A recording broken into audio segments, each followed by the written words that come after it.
Welcome to the Life Paradox, where reality is stranger than fiction.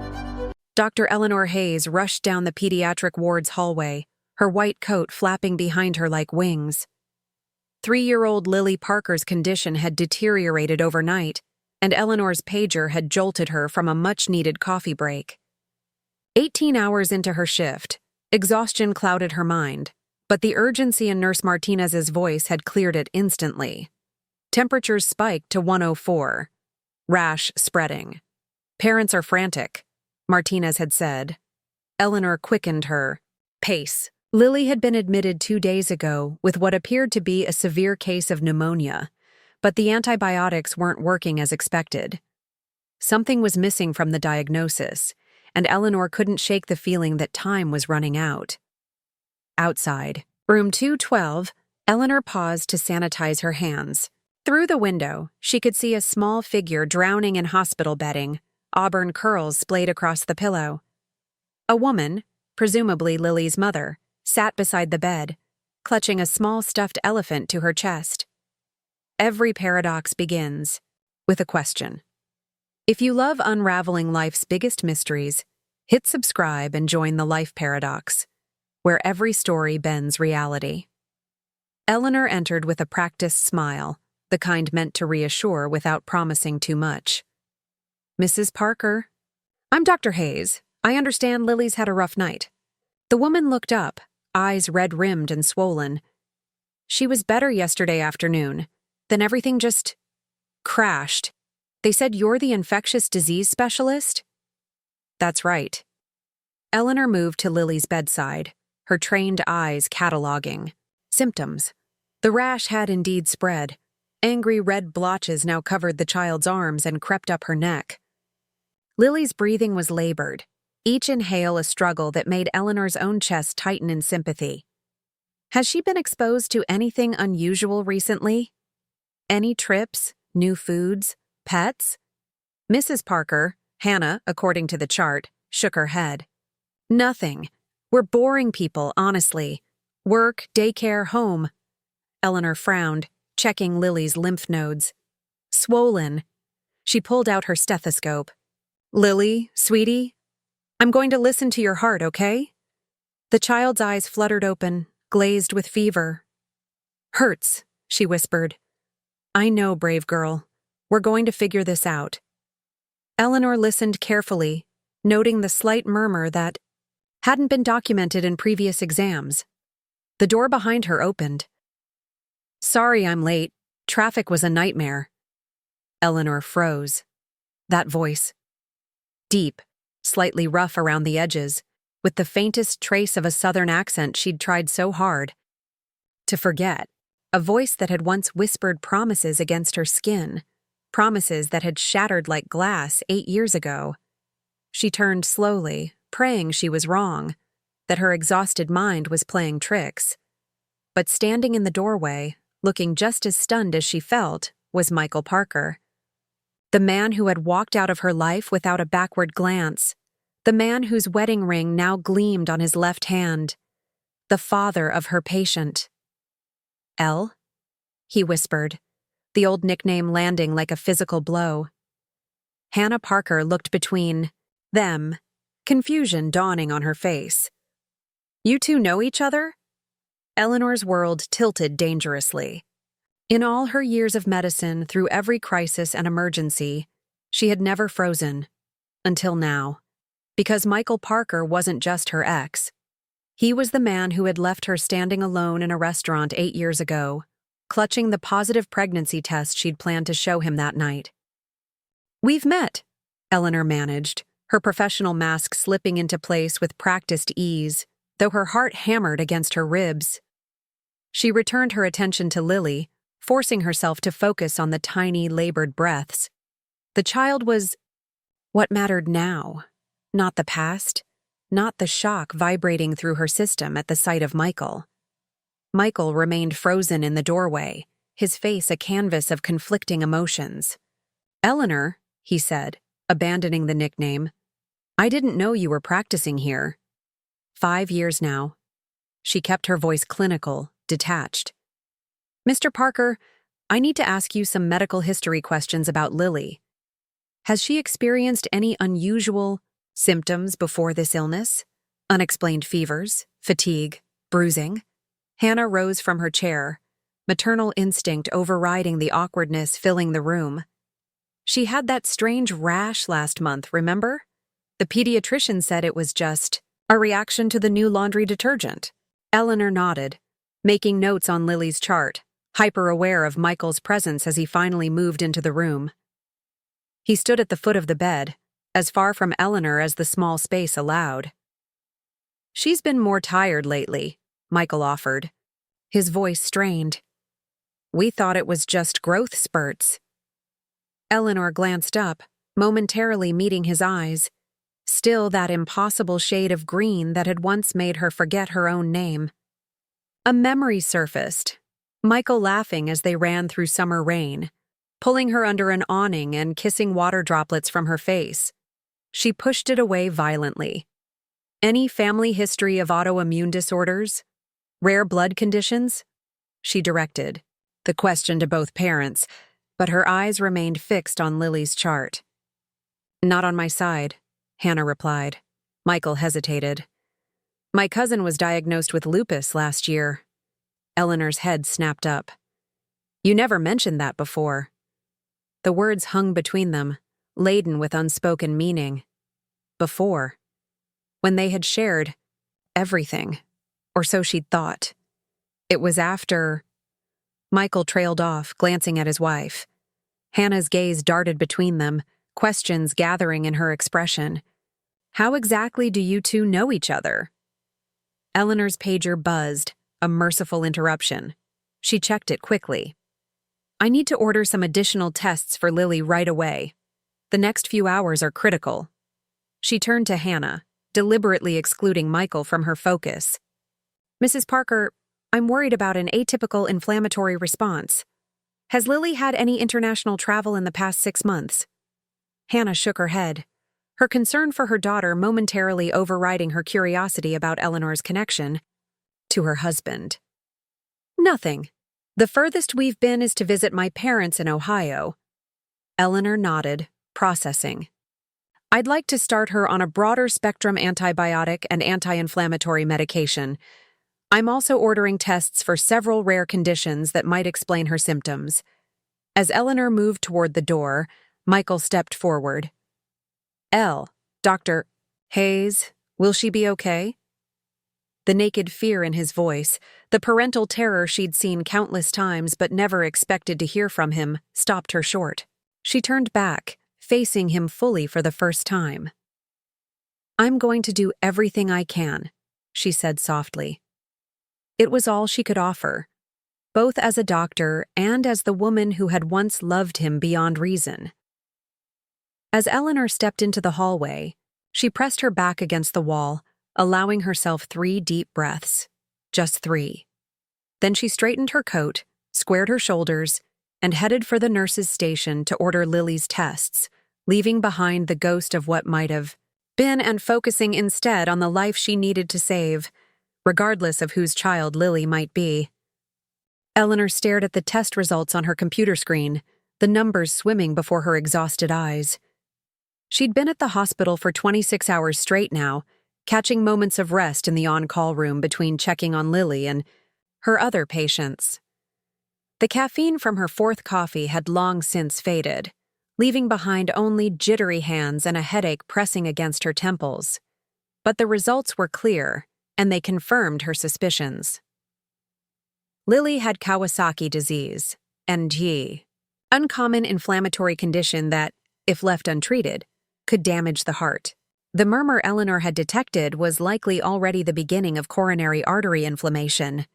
She printed the results and headed toward Lily's room, mentally preparing her explanation for the parents. For Michael and Hannah. The names felt strange together in her mind, like puzzle pieces from different boxes forced to connect. Outside the room, Eleanor paused. Through the window, she could see Hannah asleep in the recliner chair, while Michael sat vigilant at Lily's bedside, stroking her small hand. The scene sent an unexpected pang through Eleanor's chest, a glimpse into the life that had continued without her. She knocked softly and entered. Michael looked up, the shadows under his eyes matching her own. "I have Lily's diagnosis," Eleanor said quietly, mindful of Hannah's sleeping form. "It's Kawasaki disease, an inflammatory condition that can affect the blood vessels, particularly around the heart." Michael's face paled. "Her heart?" "We've caught it in time," Eleanor assured him, maintaining professional distance despite the urge to touch his shoulder, to comfort him as she once would have. "The treatment is straightforward. Intravenous, immunoglobulin and aspirin. We need to start immediately." He nodded, trust in her medical judgment evident despite everything else between them. "Whatever she needs." Eleanor moved to Lily's bedside, checking the sleeping child's pulse. Her fingers brushed against Michael's as he withdrew his hand, and both froze at the contact. "Ella," he whispered, the nickname slipping out. "After all this time." She withdrew her hand as if burned. "Don't. Please. We need to talk." "No, we don't." Eleanor kept her voice low. "What we need to do is treat your daughter." "Eleanor, Dr. Hayes," she corrected, meeting his gaze with steely determination. "I'm Lily's doctor, that's all." Hannah stirred in the chair, saving Eleanor from whatever Michael had been about to say. "Did I miss something?" she asked groggily, sitting up. Eleanor turned to her with practiced composure. "I was just explaining to your husband that we've diagnosed Lily with Kawasaki disease. It's uncommon but treatable." As Eleanor outlined the treatment plan, she noticed Hannah reach for Michael's hand, their wedding rings clinking softly together. A familiar heaviness settled in Eleanor's chest, not jealousy exactly, but mourning for possibilities long buried. "Dr. Hayes has an excellent reputation," Hannah said, squeezing Michael's hand. "My colleague's son was her patient last year. She said you worked miracles." Eleanor managed a smile. "Hardly miracles, just medicine." She gathered her composure. "I've scheduled Lily for treatment to begin within the hour. The nursing team will be in soon to prepare her." As Eleanor turned to leave, Michael spoke again. "I'd like to hear more about the potential complications. Maybe we could discuss them privately?" Hannah nodded encouragingly. "I'll stay with Lily if you want to go talk medical details. My brain's too fried to process anything complicated right now anyway." "Trapped," Eleanor nodded stiffly. "We can use the consultation room down the hall." In the small, windowless room, Eleanor remained standing, keeping the table between them like a shield. "Complications can include coronary artery aneurysms in about 25% of untreated cases, which is why early intervention is crucial." Michael wasn't listening. I know this is a shock. Seeing me again, like this." "Mr. Parker," she said firmly, "I'm not having this conversation." "You disappeared." His voice cracked. "After that night, you were just gone." Eleanor laughed, a harsh sound devoid of humor. "That's rich, coming from you." "What are you talking about?" "I came back to the restaurant and you weren't there. I called for weeks." Eleanor's carefully constructed walls began to crumble. "Stop it. Just stop." Outside in the hallway, a code blue was called. Eleanor reached for the door handle, grateful for the interruption. But Michael's next words froze her in place. "I never stopped looking for you." "I never stopped looking for you." The words hung in the air between them, impossible and unwelcome. Eleanor's hand remained on the door handle, her back to Michael, shoulders rigid with tension. "Don't lie to me," she said finally, voice low. "Not now, not after everything." "I'm not lying." Michael took a step closer. I went back to the restaurant that night. You were gone. Your phone was disconnected the next day. You moved out of your apartment. It was like you vanished." Eleanor turned slowly, disbelief warring with old pain on her face. "You left me sitting there for 3 hours, Michael. I waited until the restaurant closed."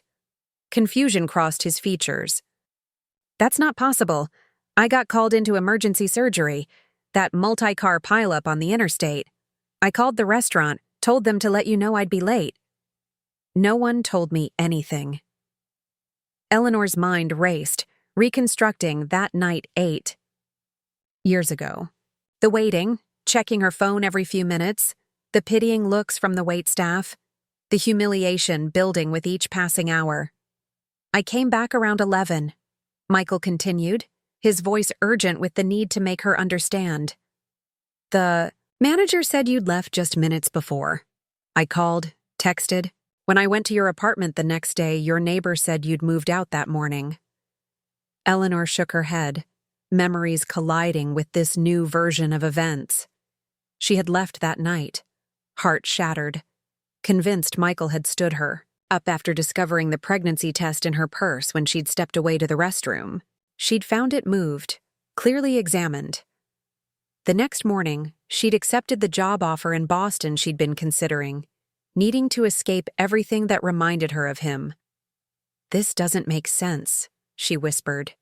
What happened that night? Elle? Michael asked, his voice gentle. Why did you leave? The code blue announcement repeated overhead, jolting Eleanor back to the present. I can't do this right now.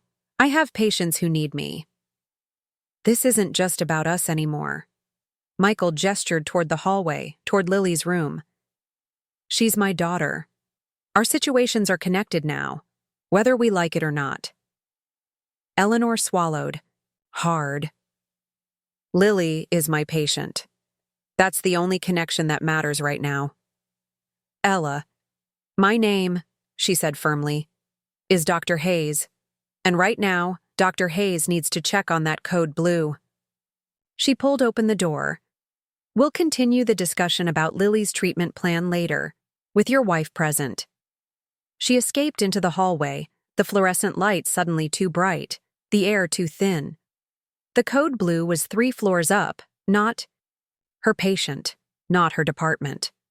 The lie of omission sat heavy on her conscience, but she needed space, needed time to process. Eleanor found herself in a supply closet, leaning against shelves of gauze and syringes, taking deep, measured breaths. Michael's words replayed in her mind, challenging the narrative she'd constructed years ago. If what he said was true, then everything she'd believed was wrong. Her pager buzzed. Lily's treatment was ready to begin. Eleanor straightened, smoothed her coat, and pushed the personal turmoil aside. The child needed her focused and present. When she returned to Lily's room, both parents were there. Hannah looked up with relief while Michael's gaze held questions Eleanor wasn't ready to answer. The immunoglobulin is ready, Eleanor explained, checking Lily's vitals. The treatment will take several hours. One of you can stay, but I'd recommend you both get some rest if possible. I'll stay first, Hannah offered. You're dead on your feet, Michael. Go get some actual sleep at the hotel. Michael hesitated, his eyes on Eleanor. I think I should stay. The treatment is routine but lengthy, Eleanor said, her professional tone firmly in place. Ms. Martinez will be Lily's nurse throughout, and I'll check in regularly. Something in her expression must have convinced him, because Michael finally nodded. Call me if anything changes? Anything at all? Of course, Hannah promised. As Michael gathered his things, his phone fell from his jacket pocket. Eleanor automatically bent to retrieve it, her eyes catching on the screen wallpaper, a photo of Michael, Hannah, and Lily at what appeared to be a birthday party. A perfect family portrait. She handed it back wordlessly, their fingers brushing. Thank you, he said, the words carrying weight beyond the simple courtesy. Eleanor nodded once, then turned away to prepare Lily for her treatment, aware that the life she'd carefully built was beginning to crack around the edges, revealing the painful truth she'd tried so hard to leave behind. Morning sunlight streamed through the blinds of Lily's hospital room, casting stripes across the sleeping child's face. Eleanor checked the IV line delivering the final dose of immunoglobulin, satisfied with Lily's progress. The fever had broken, Overnight, and the rash was already fading. Both excellent signs. Her heart? Hannah asked from the doorway, coffee cup clutched in both hands like a lifeline. Eleanor smiled genuinely. Much better. The echo we did an hour ago shows the inflammation is responding to treatment. She made a note in Lily's chart. Where's Mr. Parker? Getting breakfast in the cafeteria. Hannah took a seat beside Lily's bed. He barely slept all night. Every time I called to update him, he was already awake. Eleanor nodded, focusing on adjusting Lily's medication. The child stirred, blinking up at her with clearer eyes than she'd had in days. Hello there, Eleanor said softly. Feeling better? Lily nodded, clutching her stuffed elephant. Where's Daddy? Getting food, sweetheart, Hannah answered. He'll be right back. Eleanor completed her examination, finding each sign more encouraging than the last. You're doing wonderfully, Lily. You're very brave. Hannah watched her daughter with naked relief. When can we take her home? If she continues improving at this rate, possibly tomorrow afternoon. We'll need to continue the aspirin therapy for several weeks, and she'll need follow-up echocardiograms to monitor her heart.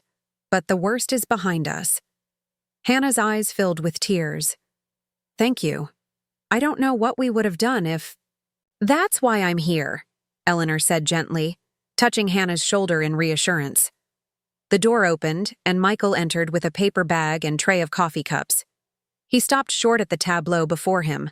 His wife, his daughter, and the woman he'd once loved, framed in morning light. Daddy!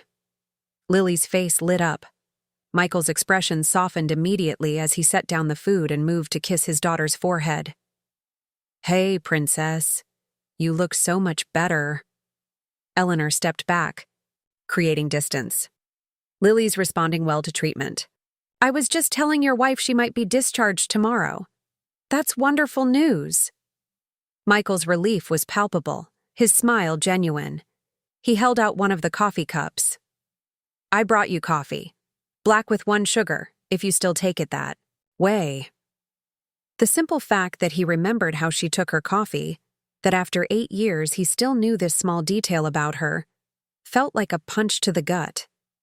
Eleanor accepted the cup reluctantly, their fingers brushing in the exchange. Thank you, she said stiffly.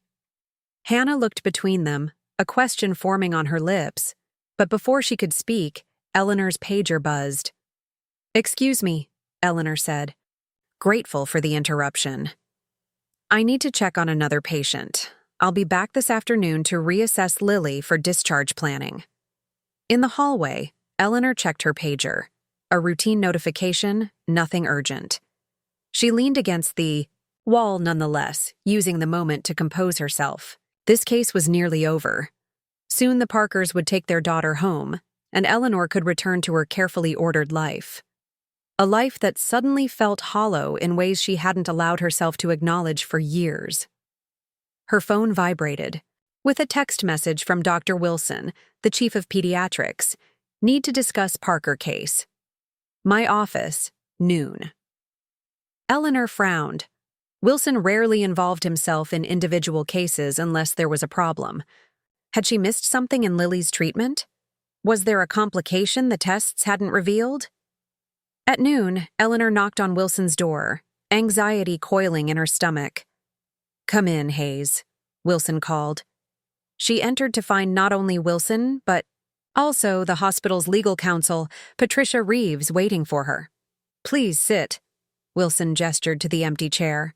Eleanor remained standing. What's this about? Wilson exchanged glances with Reeves before answering. We've received information that suggests you have a personal connection to the Parker family that you failed to disclose. I knew Michael Parker years ago, Eleanor admitted carefully. It doesn't affect my treatment of his daughter. Hayes, Wilson said gently. We've been informed that you and Michael Parker were in a relationship immediately prior to your relocation to Boston 8 years ago. Eleanor's heart raced. Who told you that? That's not important right now, Reeves interjected. What matters is whether this prior relationship presents a conflict of interest in your treatment of Lily Parker. It doesn't, Eleanor stated firmly. I'm treating Lily exactly as I would any patient with Kawasaki disease. Wilson leaned forward. Eleanor, is there any chance that Lily could be— No! Eleanor cut him off sharply, the lie bitter on her tongue. Absolutely not. But even as she denied it, a terrible suspicion had been growing in Eleanor's mind, one that would require a DNA test to confirm or refute. Because Lily Parker was exactly the right age to be the child Eleanor had been carrying when she'd left town 8 years ago. Eleanor stood in the hospital lab, staring at the genetic test results on her tablet. She'd ordered them under the guise of checking for complications related to Lily's condition, routine for Kawasaki patients according to the chart. An ethical breach, perhaps, but she had to know. The lab was deserted at this late hour. Most of the daytime staff had gone home, leaving only the night technicians who worked in the adjacent room. Eleanor had chosen this moment carefully, needing privacy for what might be the most important revelation of her life. She took a deep breath and opened the file. The numbers and markers swam before her eyes, complex genetic data that told a simple, devastating truth. The paternity indicators were unmistakable. Lily Parker was her daughter, the daughter she thought she had lost. Eleanor sank onto a stool, tablet clutched in trembling hands. 8 years ago, after fleeing to Boston, heartbroken, and alone, she had miscarried in her 12th week, or so she had believed. The doctor had called it a threatened miscarriage, heavy bleeding, cramping, but had she actually carried to term?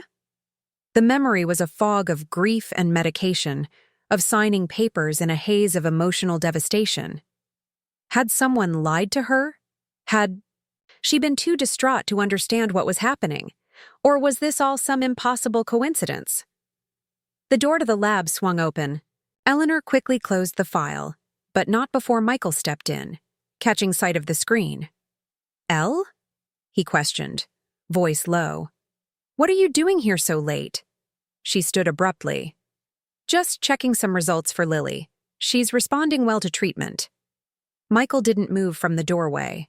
Hannah's asleep in Lily's room. I came to find you. We need to finish our conversation. There's nothing to discuss, Eleanor said, attempting to move past him. Michael caught her arm gently. There's everything to discuss. 8 years of everything. Eleanor pulled away, heart racing. Let me pass, Michael. Not until you tell me why you ran. His voice was soft but determined. Not just that night, but from Boston too. Your colleague said you'd accepted a position there, then suddenly changed your mind and came here instead. You've been checking up on me? Eleanor asked, incredulous. For 8 years, Michael admitted. Every few months I'd search for you. Online, ask mutual friends. Last year I found out you'd moved here, but by then you were married with a child. Eleanor finished for him. Michael's expression clouded. Life continued without you, Elle. I didn't want it to, but it did. The unfairness of his words stung. You don't get to make me the villain in this story. I'm not, he insisted. I'm trying to understand. That night at the restaurant, you left something behind. Eleanor froze. What? A small velvet box. The waiter found it on the floor near our table. The room seemed to tilt beneath Eleanor's feet. A jewelry box? Michael nodded slowly. It wasn't from me, Elle. I thought maybe you were seeing someone else. That's why you disappeared. Eleanor laughed, the sound edged with hysteria. A jewelry box? That's what you thought?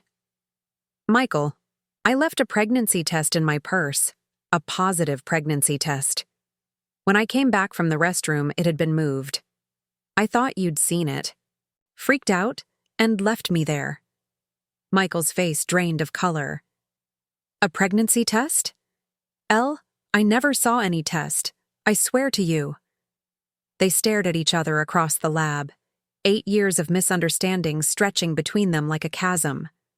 "You were pregnant?" Michael whispered. Eleanor nodded, tears threatening. "I miscarried after I moved to Boston. At least, that's what I was told." "What you were told?" Michael stepped closer. "What does that mean?" Eleanor's eyes flicked involuntarily to the tablet she still clutched. Michael followed her gaze, understanding dawning on his face. "Lily," he breathed. "You think Lily is—" The lab door opened again, and Hannah stood there, exhaustion and confusion written across her features. "Michael? Dr. Hayes? What's going on? The nurse said you both came down here."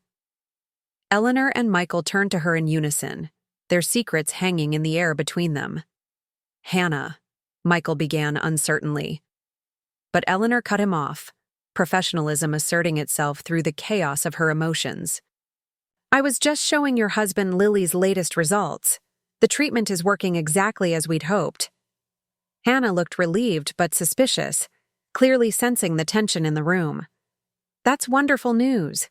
But couldn't this have waited until—" "Morning?" "Of course," Eleanor said smoothly. "I apologize. I saw Mr. Parker in the hallway and thought he might appreciate an immediate update." Hannah nodded slowly. "Well, Lily's asking for you, Michael. She woke up and got scared when neither of us was there." Michael glanced at Eleanor, 1,000 unspoken words in his eyes, before turning to his wife. "I'm coming." As they left the lab, Eleanor remained rooted to the spot, the weight of what she'd discovered threatening to crush her. She had a daughter who knew another woman as her mother, a daughter who was being discharged tomorrow, returning to a life that Eleanor had no place in, unless she spoke the truth that would destroy not one life, but 4. The morning dawned clear and crisp, sunlight spilling across the hospital parking lot where Eleanor sat in her car, staring at nothing. She hadn't gone home the previous night, couldn't bear the thought of her empty apartment with its carefully arranged furniture and spotless surfaces, a life constructed around absence. Instead, she'd dozed fitfully in the on-call room, waking every hour to check on Lily. The child was recovering beautifully, blissfully unaware of the storm gathering around her. By all medical standards, Lily was ready for discharge. Eleanor had already signed the paperwork, prescribed the follow-up medications, scheduled the appointments that another doctor would oversee. Because after today, Eleanor couldn't be Lily's doctor anymore. The ethical breach was too severe, the conflict of interest undeniable. She'd already composed her letter to Dr. Wilson, explaining that she'd discovered a personal connection to the Parker family that necessitated her removal from the case. She hadn't specified the nature of that connection, couldn't bring herself to commit those words to paper just yet. A tap on her car window startled her. Michael stood outside, breath fogging in the morning air. Eleanor rolled down the window. "What are you doing here? Lily's discharge isn't until 11. "Hannah's helping Lily get dressed. I told her I needed coffee." He shifted uncomfortably. "Can we talk? Really talk this time?" Eleanor hesitated, then unlocked the passenger door. Michael slid in beside her, bringing with him the scent of hospital soap and the faintest trace of the cologne he'd always worn, unchanged after all these years. For a long moment, neither spoke, the silence heavy with 8 years of separation and new revelations. "I had Lily's birth certificate pulled," Michael finally said, his voice barely audible. "Her blood type is AB negative. Mine is a positive." Eleanor's breath caught. "Hannah's? O positive." Michael turned to face her, his expression a complex mixture of anger, confusion, and wonder. "It's not genetically possible for Hannah and me to have a child with AB negative blood." Eleanor closed her eyes. She had suspected as much from the genetic markers, but hearing it confirmed made it real in a way that threatened to overwhelm her. "When is Lily's birthday?" "November 15th. 8 months after she'd left town. A premature birth, but viable. Eleanor's hands began to shake. I was told I lost the baby. There was so much blood and the pain. They gave me something, and when I woke up, the doctor said it was over. Who was the doctor? Michael asked, voice tight with barely controlled emotion. Dr. James Reynolds. He had privileges at Boston Memorial. Eleanor's mind raced, piecing together fragments of memory. There were complications, he said. They had to perform a D&C. I signed consent forms, but I was barely conscious. Michael's jaw clenched. Reynolds was Hannah's fertility specialist. She had multiple miscarriages before Lily. He told us about a special program for couples who couldn't conceive, a closed adoption of sorts, for infants whose mothers couldn't care for them. The implications hit Eleanor like a physical blow. He stole our baby. He took her from me and gave her to you and Hannah. I didn't know, Michael whispered, anguish etching lines around his eyes. Ella, you have to believe me. If I'd had any idea. Would it have mattered? Eleanor asked bitterly. You have the life you wanted. Successful surgeon, beautiful. Wife, perfect child. The life I wanted was with you. The words hung between them, simple and devastating. I had the ring in my pocket that night at the restaurant. I was going to propose. Eleanor stared at him, tears blurring her vision. What happens now? Do we destroy Lily's world? Hannah's? Yours? Michael ran a hand over his face. Reynolds needs to be stopped. God knows how many other families he's done this to. And Lily? The question encompassed worlds of complexity. Their daughter, biologically theirs, but raised from infancy by Hannah. A child who knew nothing of Eleanor except as the doctor who had treated her illness. I don't know, Michael admitted. But whatever happens, she deserves the truth. Eventually. Eleanor nodded slowly. Not today. Not while she's still recovering. No, Michael agreed. But soon. He reached across the console, hesitating before gently taking Eleanor's hand. We'll figure this out, Elle. All of it. The touch of his skin against hers, once so familiar, now so foreign, sent currents of memory through Eleanor. Days spent planning a future together. Nights wrapped in each other's arms, the shared dream of the family they would build. A dream that had materialized in the most twisted way imaginable. I need to meet with legal counsel, Eleanor said, her medical mind asserting itself through the emotional chaos. There will be DNA tests, investigations. Reynolds will fight this. He has everything to lose. So do we, Michael said softly. So does Hannah. Eleanor looked toward the hospital, where her daughter waited, packed and ready to go home with the only parents she had ever known. I've missed 8 years of her life. I have too, Michael said. In a different way. Eleanor turned back to him, seeing in his face the same determination that had drawn her to him all those years ago. One step at a time.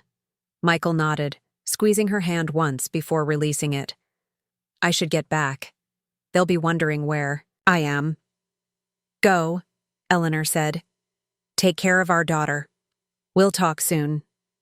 As Michael walked back toward the hospital entrance, Eleanor watched him go, feeling for the first time in 8 years that she was moving forward rather than simply existing. The road ahead would be painful, complicated, filled with legal battles and emotional minefields. But Lily was alive. Lily was thriving. And now, Eleanor had found her way back to the child she thought she had lost.